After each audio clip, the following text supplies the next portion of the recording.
Welcome to my channel, guys. Today, I hope everybody's doing fine wherever you're tuning from. This is your host, Peter, bringing you another video today. So, before we get started, if you are new to this channel, or for the first time, welcome. And if you are returning, thank you so much for your support. And for those ones who are tuning in for the first time, like I usually do, please, if you find it helpful, please consider to subscribe. And today I have an important topic which I'm going to do a video on. So hopefully you guys will find this content helpful. Let me know in the comment section what you think, and we can get going from there. So let's get started, guys.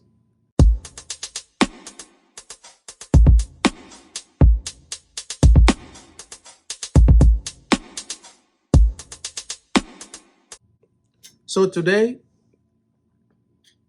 I know the DV Rotary for 2025 came to an end on November the 7th. The portal is closed now until next year when they will start the 2026. So very important things I wanted to touch today for those ones who would be lucky enough to get selected in next year in May, the first week. If you get selected, you become a winner. There are certain things which you need to do before you land in the United States. And this important topic is about finding a host, somebody who's going to host you in the United States. And this is where I want to make it very clear between a host and a sponsor. Most people, they don't differentiate between a host and a sponsor. When you are filling the green card, it's a section where you'll be required to fill, or you have already filled, the affidavit of support. The affidavit of support is where you declare someone who is going to take care of your finances. So that's a section for the person called a sponsor. So as for the word sponsor, is somebody who's going to take care of your finances, your living expenses, your food, medical, and other associated stuff. That is a sponsor.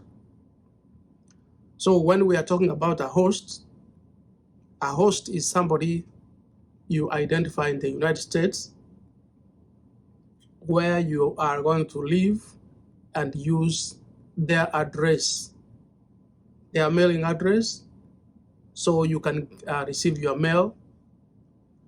And when you fill the form DS-260, there's a section they ask you where will you be staying in the United States.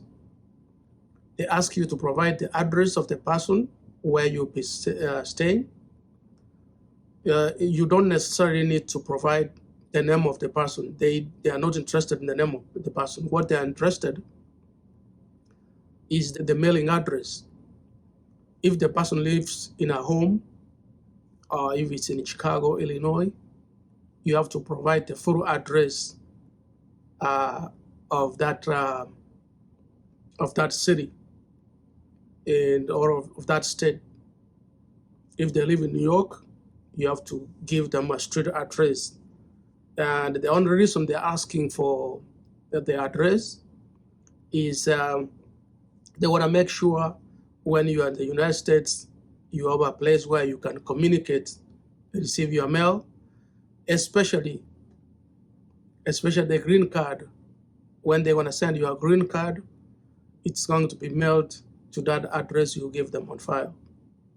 Also, when they're going to send you a social security card, the card has to be mailed to that kind of address. So it's very, very, very crucial that you give them the correct address where you want it to be delivered to. For some reasons, if you do change in the middle before you receive those documents, then you can contact them and update the address. Otherwise, if they send it to that address, you may not be able to get them in a timely manner, or they might get lost. That's very important. And talking about a host, most people have misconceptions between a host and a friend, a relative. So let me break it down the way the host should be understood. First of all, my disclaimer, I'm not a lawyer, I'm not an attorney, I'm not an immigration officer. I'm doing all of these videos from my research I've done. Suggestion, this can be used like a guideline, and these are only suggestions. So before you make any further step, please do your research properly, do your due diligence, and don't rely on this information I'm doing only from this video. Simple and clear. So the way you can find a host can be somebody, your relative who lives in the United States. It can be a friend, can be a church or a school, or somebody who's willing to give you their address to use. So if you are unable to find anybody who's willing to give you an address, and for those ones who have money, if you have money and you want to stay on your own, you can rent an apartment. You can stay in an hotel if you afford for around 1 month, 2 months, until you get your social security card, until you get your green card, and start looking for employment so that you can go and find your own place. So it doesn't necessarily mean that if you can't find a relative, a friend, or somebody who's willing to take you to their place they live, you live with them. It doesn't mean that you give up. It doesn't work like that way. So there are other ways you can find a way, or other people. If you want, you can do Airbnb. For those ones who are not familiar how Airbnb works, these are people who have houses or apartments. You can rent them temporarily. You can go and stay there, agree how long you want to stay. You can stay there for 2 weeks and pay them per day. You can cook there and pay them their dues and use their address, and that is the very address you're going to supply to the U.S. immigration, so they know any correspondence in paper they can send into that address. So, and another thing I just wanted to make very clear, if you want to find a host, if it's your relative, if it's your friend, maybe you went to school with, maybe he lives in New Jersey, New York, Georgia, or Florida, Texas, wherever, name it. So the best thing which people forget, sit down, or when you talk to them, make it very clear that you're going to stay with them temporarily. don't just assume anything like when you go there, you are not going to pay anything. Sometimes it doesn't work like that in the United States. When you live in a house, it's going to be a lot of things to take care of, like the bills. You have to pay the utility bill, like electricity, water, trash, and other associated things. You are going to buy, you are going to be um, using the food, the eat, and the rent or the mortgage. If they give you one of the rooms, you are going to use, it's going to be extra because of your presence there. It's going to be some extra bills to use.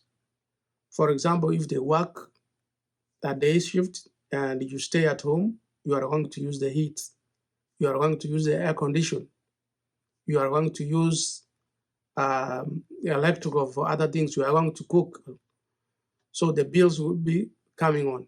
So the best thing I will guys advise you is before you move in, to avoid any arising problems, it's good to sit down and make it very clear. So the owner, you can talk to the person who wants to host you and ask them what would they like you to contribute, and make it very clear. If they allow you to stay for free, then you understand that it's clear that you are going to stay for free. And if you are going to take care of some small bills before you get on your feet, get a job, make it very clear.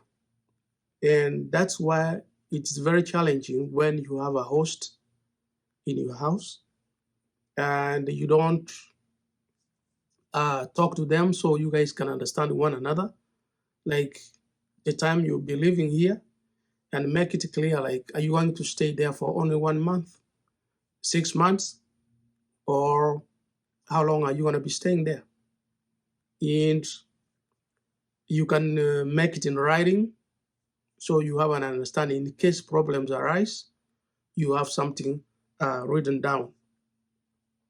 Don't make things to be complicated and assume like you've been accommodated. This is your right.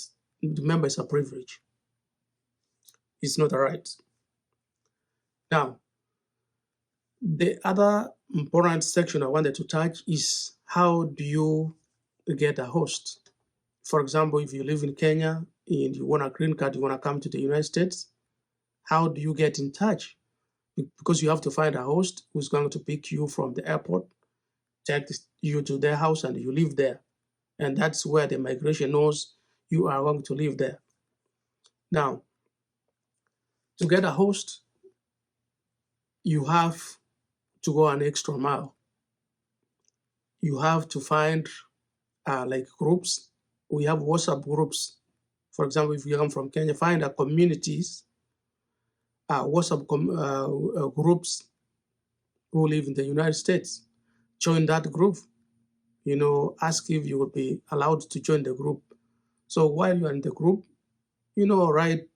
participate in the discussions, write a message, say you want a green card, you are going to move soon to the United States and you are looking for somebody who's willing to host you.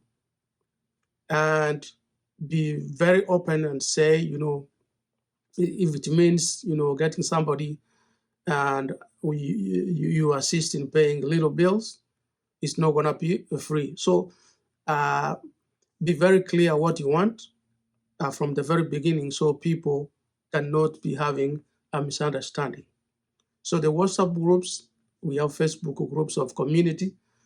If you come from other countries, from Uganda, South Africa, you come from India or any other country, find there are going to be a lot of Facebook groups of people who come from, that kind of territory. Participate, introduce yourself, and tell them what you want. And You can as well approach, do a Google search, and find some of the churches. If you belong to a Catholic or Seventh-day Adventist church, you can Google and find which churches exist in the cities or the states we are interested to go into. Write them, email, or call them, get their phone numbers and call them, and find out if they would be interested to host you for temporality before you get your paperwork, put your paperwork together, get a job, and then move on your own. And for the other communities, if they are on WhatsApp group, find somewhere and ask for their phone numbers, call them, write them a message, introduce yourself, say you are looking for a host, if they will be interested, or if they will be kind enough to host you.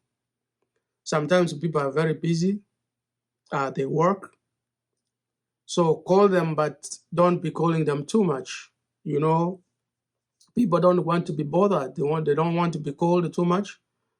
If you call like 1-2 times and they don't answer, there's a reason for that. Maybe they are too busy working nights, sleeping during the day, or sleeping at night and working during the day. Give them time. Don't bug them. Give them time, and just wait for their response. Keep doing that, and you will finally get somebody to host you. So the summary for this video, and what are you going to take, what information are you going to take from this video? The host is not the same as a sponsor. A host is somebody who's coming to give you an address where you can, get your mail, stay there temporarily. And a sponsor, somebody who's going to take care of your finances. And when you are filling the affidavit of support, that person's name should be there. So this one should not be confused. And to get a host, use the social medias, use WhatsApp groups, and other means contacting your relatives directly, your friends. And if they are willing to do that, then you can go from there. So guys, I hope this information helps you. Those ones who are going to win, good luck. Welcome to the United States. I hope you find somebody. And but very important, tell them what you want and what you are going to bring to the table and for how long. And it should be going from there. Let me know what you think about this video, the comment section. And hopefully, guys, thank you for your time. And I hope I will see you in the next video.